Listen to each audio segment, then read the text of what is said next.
관련 질환은 한 번 발병하면 회복하더라도 후유증이 남는 경우가 많습니다.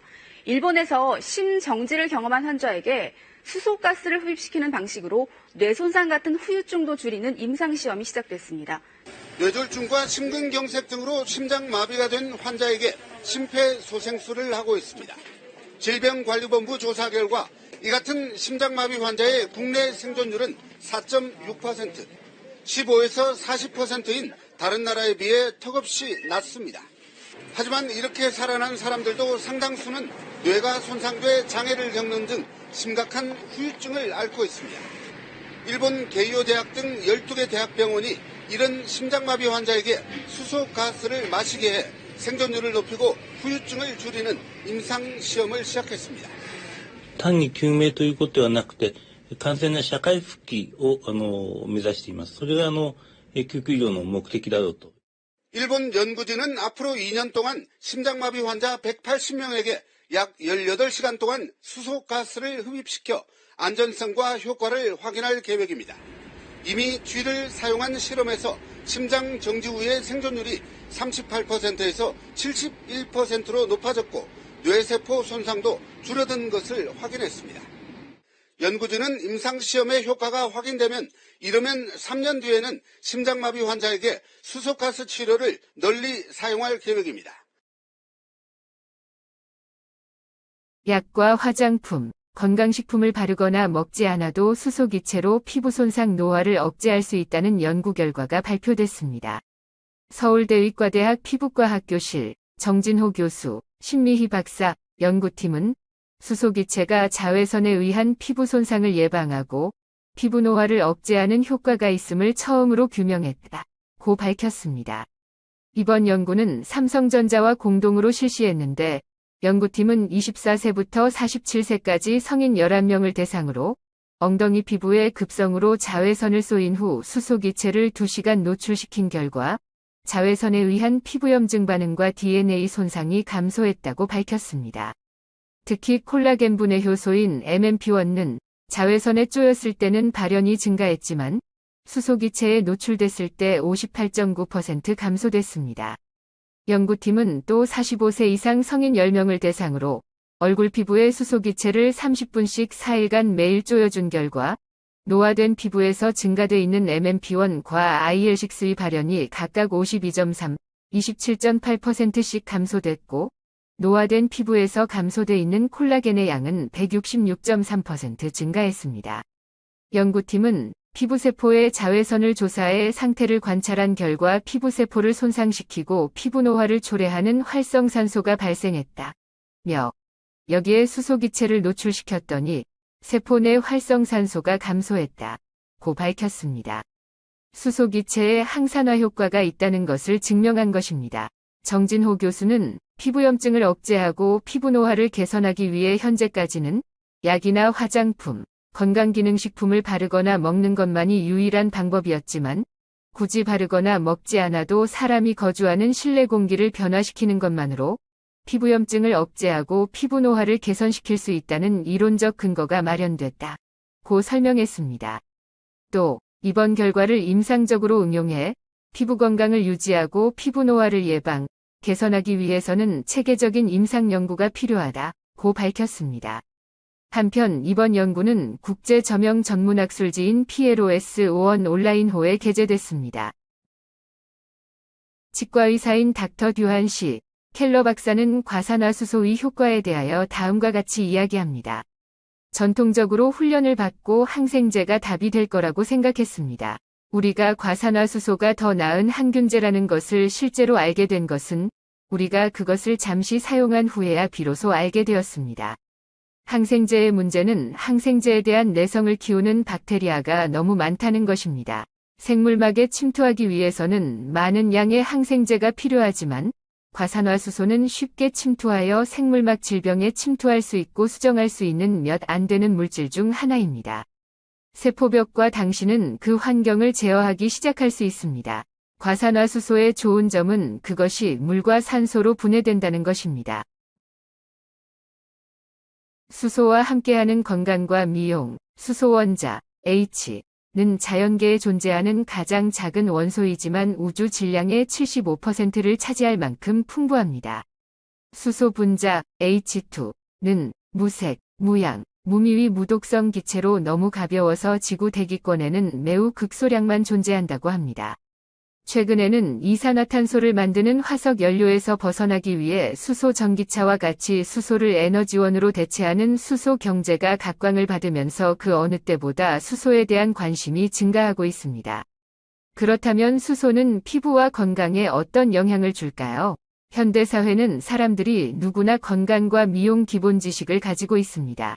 때문에 대부분의 사람들이 활성산소가 노화에 깊은 관련이 있다는 것쯤은 누구나 알고 있습니다. 피부세포 속 미토콘드리아는 에너지를 만드는 과정에서 활성산소를 만들지만 인체 내 항산화 시스템으로 충분히 해결할 수 있는 정도의 양입니다. 하지만 자외선과 공해물질의 노출, 물리적 충격 등에 의해 활성산소의 양이 급격히 증가되면 충분히 해결하지 못하고 증가된 활성산소가 미토콘드리아 세포벽이나 미토콘드리아 DNA에 손상을 주어 세포 손상을 일으키면 결국 다양한 피부 질환과 피부 노화가 발생하게 되는 것입니다. 수소는 분자량이 매우 작기 때문에 수소가 포함된 물을 피부에 분사하는 과정에서도 피부 세포 속 미토콘드리아 안쪽까지 쉽게 침투하여 증가된 활성산소 등을 제거함으로써 세포를 보호하고 피부의 항산화, 항염증, 항노화, 항알레르기 작용을 합니다. 모든 질환의 90% 이상의 주범 활성산소는 세포 속 미토콘드리아에서 영양분과 산소가 결합해 에너지로 바뀌는 과정에서 생깁니다.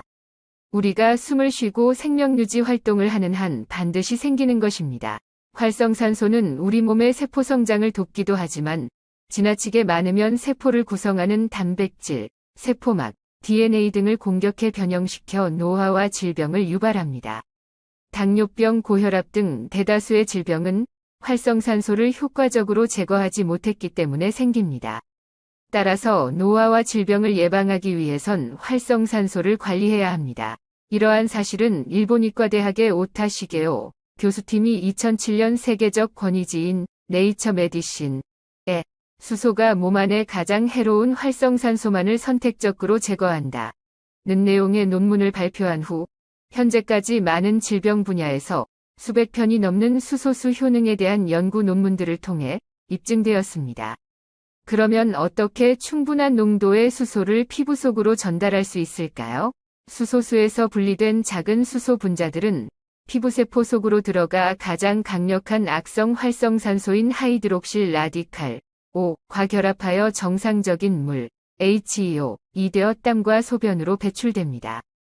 수소는 피부 자극에 예민한 분들에게도 자극 없이 항산화 작용을 통한 미백 효과를 전해줄 수 있으며 세포 속 미토콘드리아의 기능을 회복시켜 세포의 DNA를 보호하여 항노화 작용을 할 뿐 아니라 콜라겐 합성 증가에도 도움을 줍니다. 이외에도 수소수의 항염 작용과 항알레르기 작용은 염증성 여드름, 민감성 피부, 홍조증, 아토피 피부염, 지루 피부염, 지루 두피염 등의 다양한 피부 질환의 개선에 많은 도움을 줄 수 있습니다. 활성산소의 두 얼굴, 좋은 활성산소와 나쁜 활성산소. 활성산소는 내 몸에 반드시 필요한 존재입니다. 그러나 문제는 지나치게 활성산소가 많아지는 것인데 활성산소는 인간의 노화와 죽음에 가장 큰 영향을 미치는 존재입니다. 인체의 배기가스 활성산소, 액티브 옥시겐, 옥시겐 프리 라디칼, 활성산소는 양전자와 음전자가 쌍을 이루고 있지 않은 불안정한 상태에 있는 세포로 빠진 전자 하나를 주위 세포핵으로부터 얻어 안정된 상태로 가려는 성질을 갖고 있습니다. 불안정한 활성산소는 옆에 있는 다른 세포의 전자를 뺏고 전자를 뺏긴 이 세포는 주위에 또 다른 세포의 전자를 가져와 안정성을 갖추려고 하는 파괴적인 활동이 연쇄적으로 벌어집니다. 즉 활성산소는 세포에 손상을 끼치며 질병 발생의 원인으로 작용합니다. 건강, 질병, 노화는 과잉 활성산소와의 전쟁입니다. 활성산소가 끊임없이 건강한 세포의 전자를 빼서 불완전한 세포로 변형하기 때문입니다. 활성산소는 불안정한 산소이기 때문에서 세포의 전자를 빼서 스스로를 안정화시키려고 하는 것입니다. 그로 인해 계속 세포 손상이 일어나는 것입니다. 세포가 활성산소에게 전자를 뺏기는 과정을 산화라고 부릅니다. 이때 우리 몸의 세포가 받는 스트레스를 산화 스트레스라고 부릅니다. 활성산소는 전자를 뺏어서 환원되고 세포는 전자를 뺏겨서 산화되는 것입니다. 그로 인해 우리는 노화, 질병, 죽음을 겪게 되는 것입니다. 활성산소가 위험한 이유. 액티브 옥시겐, 옥시겐 프리 라디칼. 활성산소의 이동성 혈액을 타고 온몸을 돌아다니며 우리 몸 여기저기를 공격하기 때문에 우리 몸 모든 세포, 모든 장기에 영향을 미칠 수 있습니다. 활성산소의 전투성 짝이른 존재인 활성산소가 몸의 세포를 마구잡이로 공격하기 때문에 우리 몸의 모든 세포, 모든 장기에 영향을 미칠 수 있습니다. 인간은 왜 늙고 병드는 것인가? 매일 100억 개 이상 생성되고 1만 번 이상 신체를 공격하는 활성산소. 우리 몸에 들어오는 대부분의 산소는 에너지를 만드는 대사 과정을 통해 물로 환원됩니다. 하지만 그중 일부 2에서 3%는 불완전 환원되어 전자, 이를 흡수하려는 활성적 반응 과정에 의해 부산물이 형성되는데 이를 활성산소, 옥시겐 프리 라디칼이라고 합니다. 우리 몸은 체내의 항산화 작용에 의해 활성산소의 양을 자체적으로 조절하지만 노화, 스트레스, 과도한 운동, 음주, 흡연 및 외부적 자극의 증가로 인해 항산화 능력이 떨어지면 활성산소가 증가하여 독성작용인 산화적 스트레스, 악서데이티브 스트레스가 초래됩니다. 활성산소로 인한 산화적 스트레스는 노화, 암, 고지혈증, 심장질환, 신장질환, 동맥경화증, 혈액순환 장애, 말초혈액질환, 뇌졸중, 뇌출혈, 뇌혈전, 고혈압, 당뇨, 파킨슨, 치매, 류마티스 관절염, 알레르기성 피부염 등의 자가면역 질환 등 현대인의 90%의 질병을 초래합니다. 활성산소는 세포를 공격해서 유전자를 변형시키고 암을 유발합니다.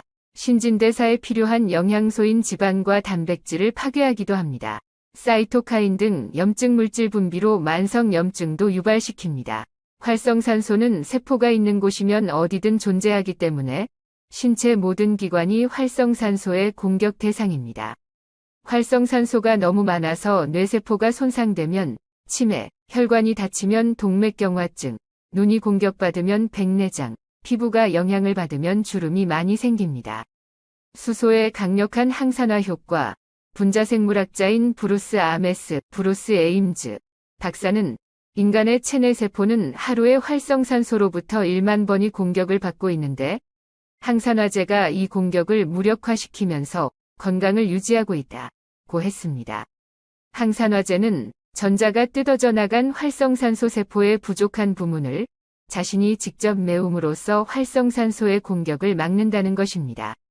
크기가 매우 작은 수소는 인체 각 기관 및 뇌세포에까지 도달할 수 있는 유일한 항산화제입니다. 인체의 세포는 물과 기름으로 구성되는데 수소는 물과 기름의 양쪽에 녹기 때문에 세포 구석까지 들어가 유해한 활성산소를 제거할 수 있습니다. 이러한 수소는 활성산소와 결합하여 물로 변환된 후 배설됩니다. 우주에서 가장 작은 물질 수소세포 어느 곳이든 빠르게 침투하는 수소는 우주에서 가장 작은 물질이기 때문에 인체 각 기관 및 뇌세포까지 막힌 부분 없이 도달할 수 있는 유일한 항산화제입니다. 수소 분자의 크기는 1인데 반해 다른 항산화제의 분자량은 대체로 수백 배나 큽니다. 대표적인 항산화 물질로 알려져 있는 비타민 C의 분자량은 176, 비타민 E의 분자량은 431, 코엔자임 Q10은 863이다. 여기에서 숫자는 수소의 크기를 기준일로 했을 때의 상대적인 크기를 이야기하는 것입니다. 분자량이 크다는 것은 상대 세포에 쉽사리 재빨리 침투하기가 어려워 큰 효과가 곧바로 나타나지 않으며 몸속에서 활동할 수 있는 공간이 그만큼 제한된다는 것을 뜻하는 것입니다.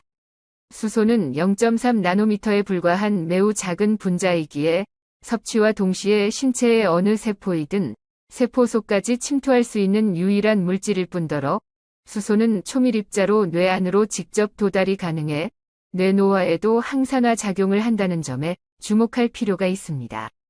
수소는 세포마저 통과할 수 있는 아주 작은 크기이기 때문에 혈액뇌관루는 물론 막힌 뇌혈관마저도 문제가 되지 않아 뇌혈관 질환 등에 상당한 효과가 있다고 말할 수 있습니다. 예컨대 뇌경색, 심근경색 등에도 혈액을 통해 이동하는 다른 항산화 물질은 자체 크기가 커서 들어갈 수 없는데 반해 수소는 초밀입자의 크기로 세포 자체를 통과하여 활성산소를 제거할 수 있습니다. 우리는 지금부터 한국의 피부 관련 의학 박사가 난치성 악성 아토피 환자를 수소를 통해 치료하는 과정을 방송사와 공개 컨택해서 방영된 내용을 보여주려고 합니다. 아시다시피 아토피는 치료가 매우 어려운 피부병입니다. 연세대학교 의과대학 교수인 이규재 교수 연구팀과 함께 소아 아토피 피부염을 중심으로 4주 동안 임상 연구를 진행하기로 했는데요. 20년 동안 수치료 연구를 해온 이규재 교수가 수소수에 관심을 가진 건 동물 실험에서 수소수가 아토피 피부염을 유발하는 면역을 조절해 알러지성 피부염을 개선시킨다는 것을 밝혀낸 후부터입니다. 뿐만 아니라 수소 환원수에서 목욕을 하면 자외선에 의한 피부 손상도 회복시킨다는 것을 밝혀낸 이규재 교수. 아토피 환자가 수소수를 마시게 되면 수소 분자가 혈관을 통해 가려운 피부에 도달하게 되는데요. 이때 수소는 손상된 피부에 자리 잡고 있던 유해 활성산소와 결합함으로써 손상된 표피층의 복원 기능을 되살리게 되는 거죠. 수소가 활성산소를 감소시키는 역할을 하기 때문에 아토피 환자들의 알러지나 염증 반응을 낮추는 효과가 있습니다. 그래서 꾸준히 수소수를 음용하면서 몸속에 이제 면역이나 염증을 안정화시키는 그런 프로그램이 이제 주가되고, 이규재 교수 연구팀은 오랫동안 아토피 피부염을 앓고 있는 유아와 청소년 등 5명을 대상으로 4주 동안 수소수를 음용하고 수소 환원수에서 목욕을 하기로 했는데요. 수소수가 아토피 피부염에 어떤 영향을 미칠지 함께 지켜보기로 했습니다. 실제로 서하는 올여름 무더위가 계속 이어지면서 염증이 더 심해졌다고 합니다.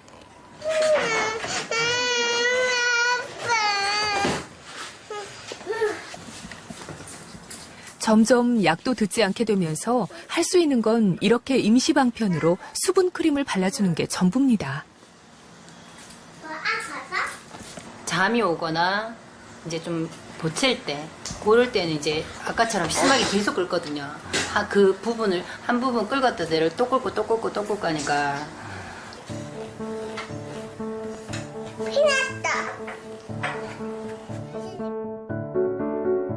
유난히 맑고 깨끗한 피부가 예뻤던 서하. 하지만 지난해 3살이 되면서부터 갑자기 온몸에 아토피 증세가 나타나기 시작했습니다.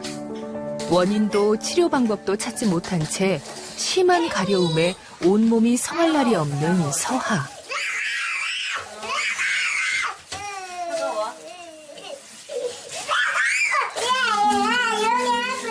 씻는 것이 아이에겐 참을 수 없는 고통이 돼버렸습니다.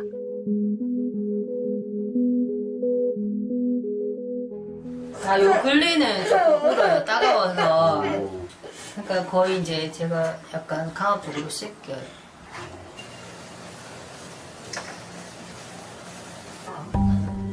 밤이 되면 가려움이 더 심해져 잠을 설치게 일수인 서하. 벌써 1년째 힘겨운 시간이 이어지고 있었는데요. 과연 서하는 수소수 치료를 통해 좋아질 수 있을까요?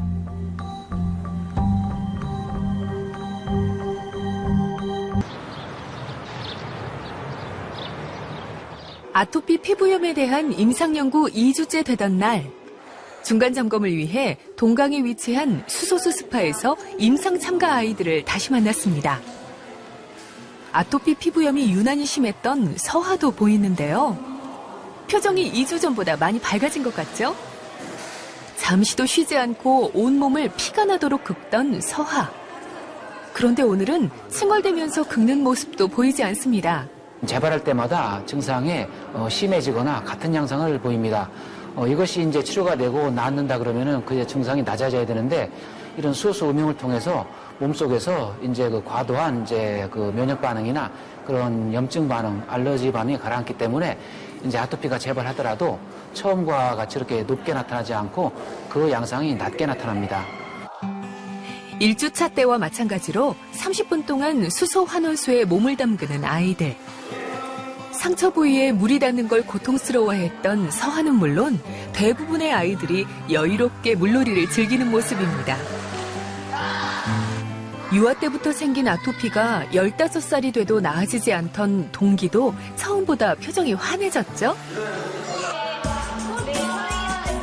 수소수에 30분 동안 입욕한 후 바로 상처 부위에 대한 세균 검사를 실시했는데요. 수소수 치료 전과 2주 후, 그리고 마지막 4주 후를 비교해 피부에 있던 염증의 변화를 살펴보려는 거죠.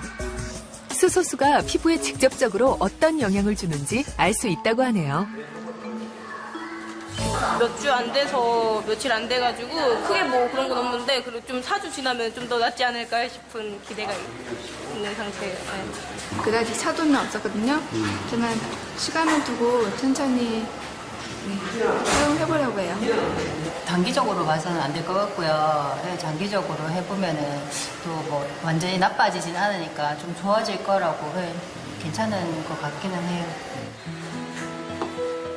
2주에 한 번 수소수에서 목욕을 하고 집에서는 꾸준히 수소수를 마시는 참가자들. 과연 어떤 변화가 있을까요?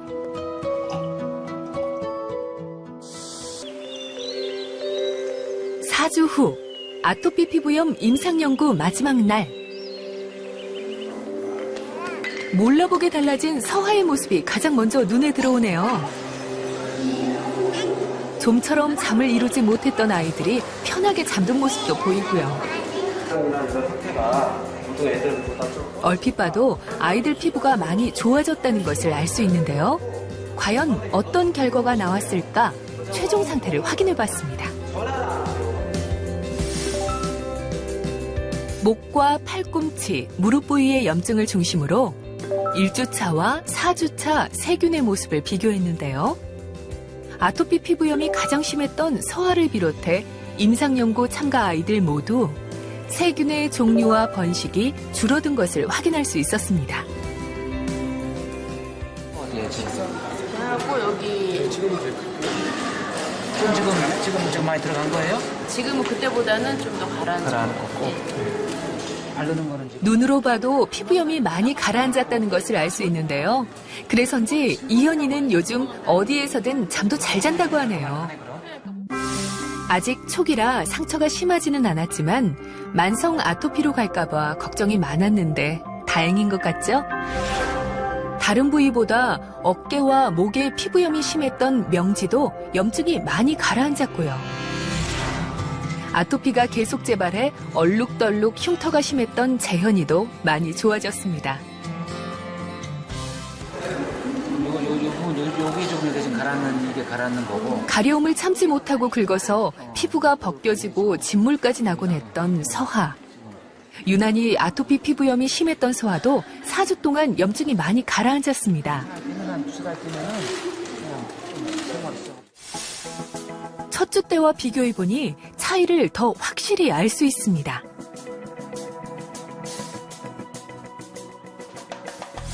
한 달이 된 지금으로서는 대부분 지금 상당히 좋아진 양상을 보고 있습니다.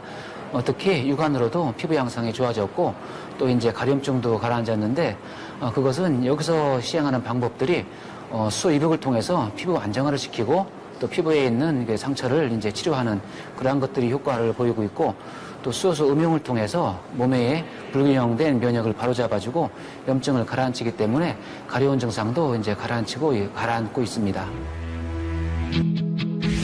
이번 임상 연구를 통해 수소수가 염증성 피부 질환인 아토피 피부염 개선에 영향을 준다는 것을 알 수 있었는데요. 앞으로 더 많은 연구가 이루어지길 바랍니다. 애가 나아지는 거 보니까 그래 뭐 멀리 와도 멀리 와 이 정도는 괜찮다 싶어요. 저번 주 하고 또 지나고 나니까 다시 이제 좀 좋아지는 것 같아서 이제 걱정이 좀 덜어서 그런 것 같아요.